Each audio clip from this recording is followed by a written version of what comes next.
Donc, nous vivons dans un royaume appelé espace-temps. Et dans cette réalité tridimensionnelle, dans l'espace-temps, il y a une quantité infinie d'espace.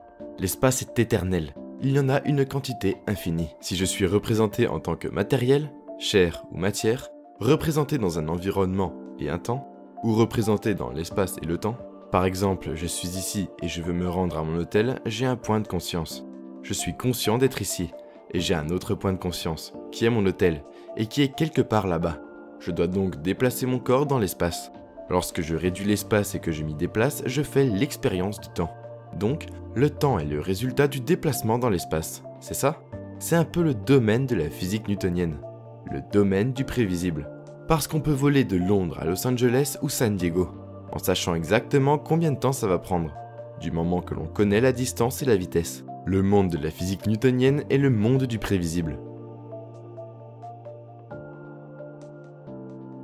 Par conséquent, si vous vivez sous l'emprise des hormones du stress et que le stress vous pousse à porter toute votre attention sur votre corps lorsque vous êtes poursuivi par un T-Rex, l'activation des hormones du stress vous pousse à porter plus d'attention sur votre corps.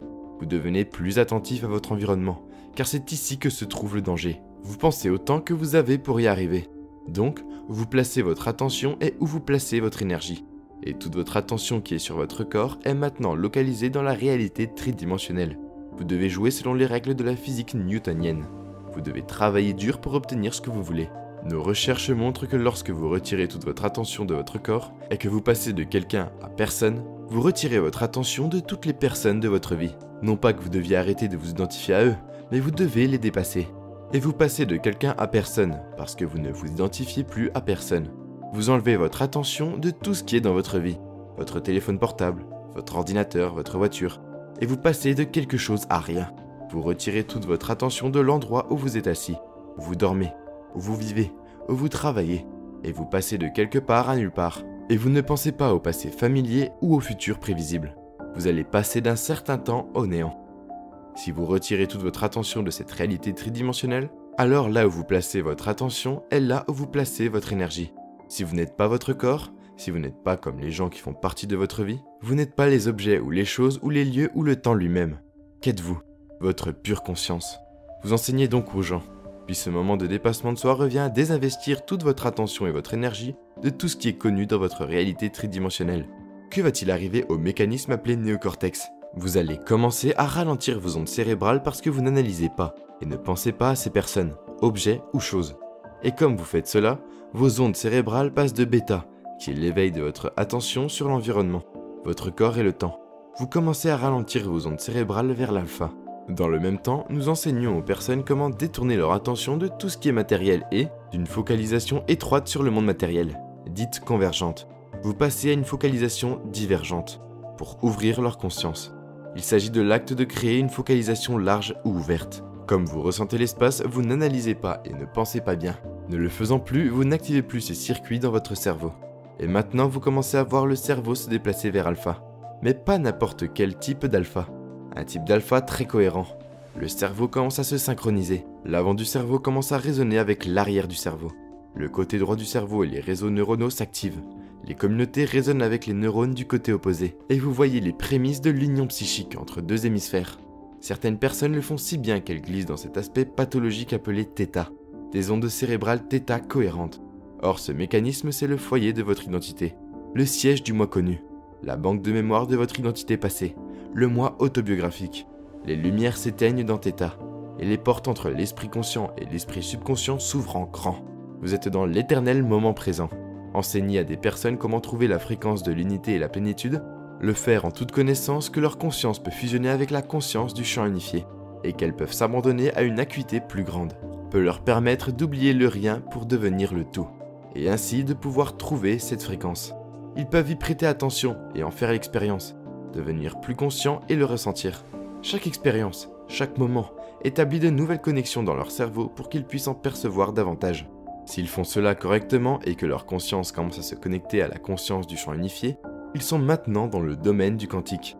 Et dans le domaine du quantique, le temps est éternel. Vous avez une quantité infinie de temps. Maintenant, imaginez que vous disposez d'un temps infini. Si vous avez un temps infini, vous pouvez accomplir beaucoup de choses. Oui, en fait, c'est seulement égal à votre imagination. Donc si vous avez une ligne linéaire du passé, du présent et du futur. Si vous prenez ça dans l'espace-temps, et que vous la tournez verticalement de cette façon, et Hawking parle de ceci, qu'obtenez-vous? Passé, présent, futur ne font qu'un, dans un éternel moment présent. Donc maintenant, c'est le royaume qui est au-dessus des sens. Les hormones de stress soutiennent les sens pour que nous devenions matérialistes. On réduit notre attention au monde tridimensionnel. On se concentre sur le danger, sur le coup. Maintenant, vous faites exactement le contraire. Vous ouvrez votre attention, supprimez le néocortex, la banque de mémoire du soi connu. Et maintenant, vous vous accordez avec votre système nerveux autonome. La conscience tombe directement dans le cerveau limbique. Maintenant, dans ce royaume de l'espace-temps, toutes les possibilités existent. Elles ne sont pas locales, et vous pouvez les expérimenter avec vos sens. Donc, en quelque sorte, il n'y a pas de vie antérieure. Ils se produisent tous dans l'éternel moment présent. C'est donc ça le voyage dans le temps. Dans le voyage dans le temps, vous n'allez nulle part. Tout ce que vous faites est de vous déplacer dans le temps, d'expérimenter les espaces, les dimensions, les réalités. Ainsi, lorsque vous passez d'un point de conscience à un autre point, et à une réalité tridimensionnelle, plus vous allez vite, plus le temps que cela prend est court. Dans le quantum de votre conscience, il n'y a pas d'endroit précis où aller puisque vous êtes partout. Vous êtes connecté à tout, et tout ce que vous faites est de changer votre fréquence, changeant ainsi votre connexion à l'information. Maintenant, quand le cerveau limbique s'allume, la glande pinéale commence à s'activer.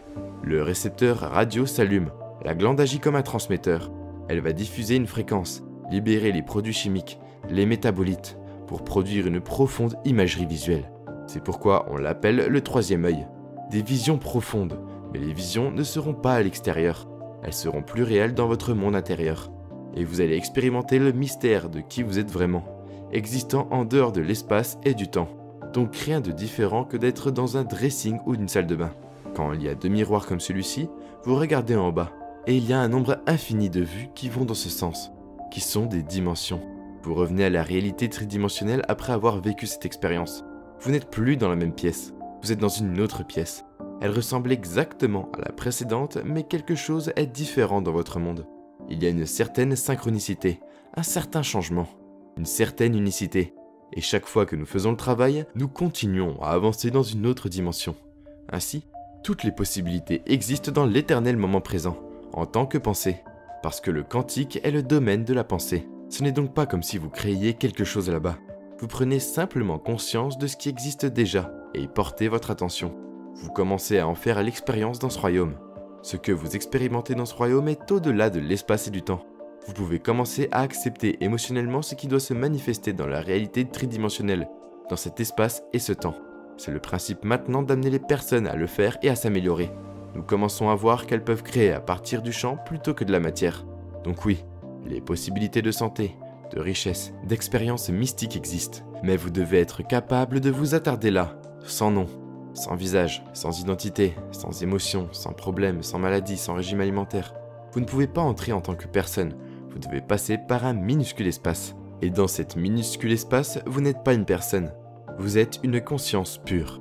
Alors j'enseigne aux personnes comment le faire. Et quand ils commencent à le comprendre, ils ne vont pas s'abandonner si facilement. Ils n'abandonneront pas si vite. Et j'ai 1000 ou 1500 personnes que j'inspire et ils vont un peu plus loin chaque jour. Je sais que chaque fois qu'ils vont un peu plus loin dans l'inconnu et qu'ils en sortent sains et saufs, lorsqu'ils sentent qu'ils sont allés quelque part, ils s'aiment un peu plus. Je dis toujours qu'il n'y a pas de mauvaise méditation. Il faut juste se surpasser, vous donner le meilleur de vous-même. La prochaine sera donc meilleure et vous continuez à pratiquer. Continuez à enlever toutes les choses que vous faisiez inconsciemment. Et tout d'un coup, la formule devient plus pure, plus facile. Ce n'est pas différent de l'apprentissage de n'importe quelle compétence comme le golf ou les arts martiaux, la danse, etc. Vous devez arrêter de faire certaines choses et vous devez commencer à faire différemment. C'est ce que nous voulons faire. Nous voulons continuer à enseigner aux personnes comment surmonter. Surmonter, surmonter et ensuite, ils commencent à le faire correctement. C'est l'effet secondaire de cela. Alors, quand vous avez cette expérience mystique et vous ne pouvez pas l'effacer de votre visage parce que vous réalisez que vous n'êtes pas un être linéaire vivant une vie linéaire, vous êtes un être dimensionnel vivant une vie dimensionnelle. Vous allez prendre la politique un peu moins au sérieux. Vous allez prendre les nouvelles beaucoup moins au sérieux. Vous allez prendre les publicités télévisées comme une blague. Vous allez voir à travers toute cette illusion. Parce que vous allez réaliser que tout le monde joue pour minimiser les pertes.